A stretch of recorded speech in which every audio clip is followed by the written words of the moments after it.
In 1994, Whitney Houston received the most unexpected invitation of her career, a private tea with Queen Elizabeth II at Buckingham Palace. What was supposed to be a formal 30-minute meeting turned into a 3-hour conversation that broke every royal protocol. But it was the secret Whitney whispered to the Queen about Princess Diana that changed everything, bringing the most powerful woman in the world to tears and healing a wound that had been festering for decades. This isn't just a story about two iconic women meeting. It's about the moment when American directness met British reserve, when gospel truth met royal tradition, and when one whispered confession healed years of regret and grief. What Whitney said to Queen Elizabeth that day remained secret for years, but the impact was immediate and profound, changing how the Queen approached her family relationships forever. If this incredible story of unexpected friendship and healing moved you, hit that like button and share it with someone who needs to hear about the power of honest conversation. Don't forget to subscribe for more untold stories about the moments that changed history.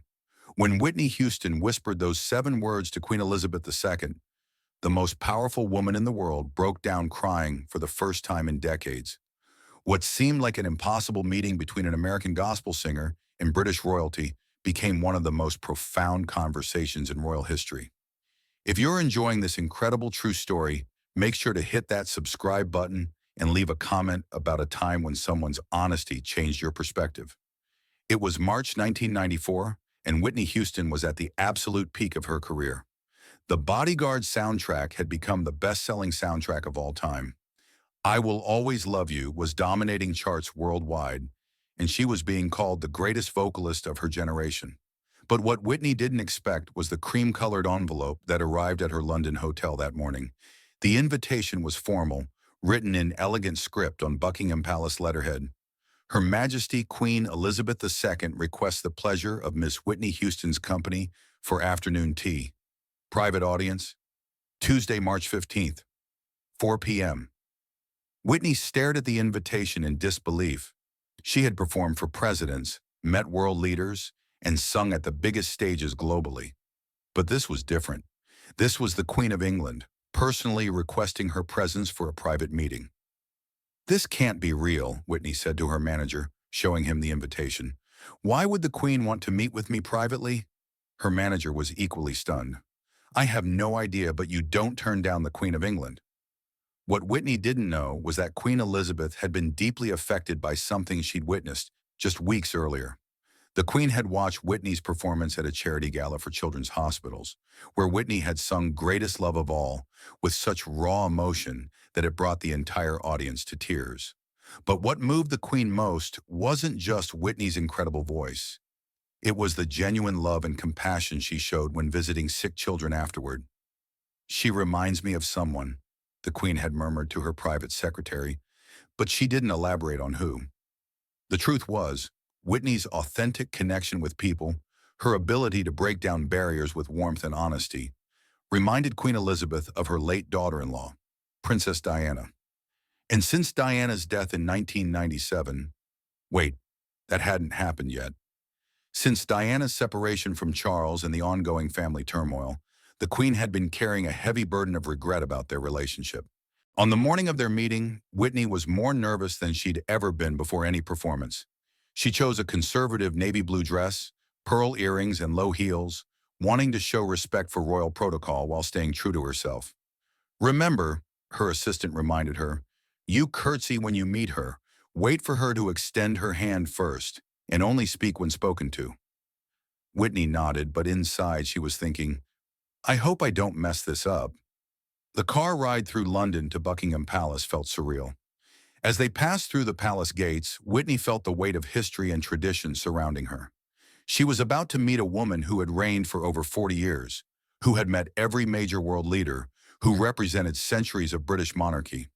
But nothing could have prepared Whitney for what was about to happen. Whitney was escorted through marble hallways lined with portraits of kings and queens, past rooms that had hosted world-changing decisions, into the Queen's private sitting room. It was smaller and more intimate than Whitney had expected, with comfortable chairs, family photographs, and afternoon light streaming through tall windows. Queen Elizabeth entered the room exactly at 4 p.m., and Whitney executed her practiced curtsy. But when the Queen smiled, a genuine warm smile that reached her eyes, Whitney felt something unexpected. This wasn't just meeting royalty, this was meeting a woman. "Ms. Houston," the Queen said in her distinctive voice, "thank you so much for coming. I do hope you don't mind that I requested this meeting. I've been quite eager to speak with you." "The pleasure is all mine, Your Majesty," Whitney replied, still formal, but already sensing something different about this encounter. "Please do sit down. I've asked for tea to be served, and I hope you don't mind, but I've requested we not be disturbed. I find formal meetings with an audience rather limiting for genuine conversation." Whitney was surprised. The Queen wanted genuine conversation? As they settled into their chairs, Queen Elizabeth poured tea with her own hands, something that shocked the few staff members who glimpsed the scene. Protocol dictated that servants handle such tasks, but the Queen was making a statement about the nature of this meeting. "I must tell you," the Queen began, "I was deeply moved by your performance last month. Not just your extraordinary voice, but the way you connected with those children. It was remarkable." Whitney felt herself relaxing slightly. "Thank you, Your Majesty. Those children, they give me strength. When I see their courage, their joy despite everything they're going through, it reminds me why I sing." The Queen nodded thoughtfully. "Yes, I could see that. You have a gift for making people feel seen, valued. It's quite rare, actually." There was something in the Queen's tone that Whitney picked up on, a sadness, a longing. Without thinking, Whitney responded in her natural way. "Your Majesty, if you don't mind me saying, you have that same gift. I've watched you with people, and you have this way of making them feel important, like their concerns matter to you." The Queen looked surprised. No one typically offered such personal observations about her behavior. But then something unexpected happened that would change the entire course of their conversation. "Ms. Houston," the Queen said quietly, setting down her teacup, "may I ask you something rather personal?" Whitney nodded, sensing they were moving into uncharted territory.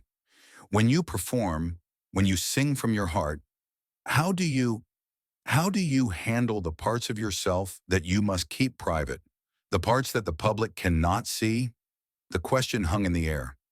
Whitney realized the Queen wasn't asking about performance technique. She was asking about the burden of public life, about maintaining composure while dealing with private pain. Whitney took a deep breath and decided to answer with complete honesty. "Your Majesty, I think sometimes we forget that being strong doesn't mean never being vulnerable. When I sing, especially the spiritual songs my mother taught me, I find that sharing my truth, even the painful parts, actually helps people feel less alone." The Queen was quiet for a long moment, and Whitney could see something shifting in her expression. "I've always been taught that duty comes before personal feelings," the Queen said softly. "That showing emotion, showing struggle, weakens the institution I represent." "But what if it doesn't?" Whitney asked gently. "What if showing that you're human makes people love you more, not less?" It was then that the Queen did something she hadn't done in years. She spoke about Diana. "I've been thinking a great deal about my daughter-in-law," the Queen said, her voice barely above a whisper. "Diana, the separation has been difficult for everyone, but I wonder sometimes if I failed her in some way." Whitney felt her heart break for this woman who carried the weight of an empire, but was still a grandmother dealing with family pain. "Your Majesty, can I tell you what I see when I watch you and Princess Diana together in photographs?" The Queen nodded, though she looked apprehensive. "I see two women who care deeply about people, who want to help, who have enormous hearts. I see two women who've been taught different ways of expressing love, but the love is there." The Queen's eyes began to fill with tears, something her staff would later say they had never witnessed. "But I fear I've been too reserved, too formal with her. She needed warmth, acceptance, and I gave her protocol." That's when Whitney leaned forward and did something that would shock everyone who later heard about it. Whitney reached over and gently took the Queen's hand, a breach of protocol that should have resulted in immediate removal from the palace. But the Queen didn't pull away. Instead, she held on. "Your Majesty," Whitney said softly. "Can I tell you something that might help?" The Queen nodded, tears now flowing freely. Whitney leaned closer and whispered 7 words that would change everything. "She knows you love her.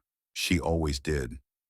The Queen broke down completely, crying for the loss of the relationship she felt she'd mishandled, for the pain Diana was experiencing, for the years of regret and formal distance that had built up between them.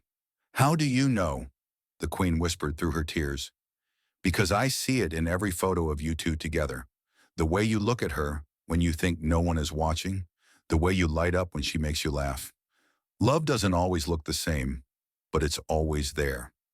What happened next would remain secret for years. The two women sat in that private sitting room for the next 2 hours, with the Queen sharing fears, regrets, and hopes she had never voiced to anyone. Whitney listened with the compassion she showed to everyone who needed healing, offering wisdom born from her own struggles with family, fame, and finding authentic connection in an artificial world. "You know what I think?" Whitney said as their conversation deepened. "I think Diana needs to know that you see her as more than just someone who married into your family.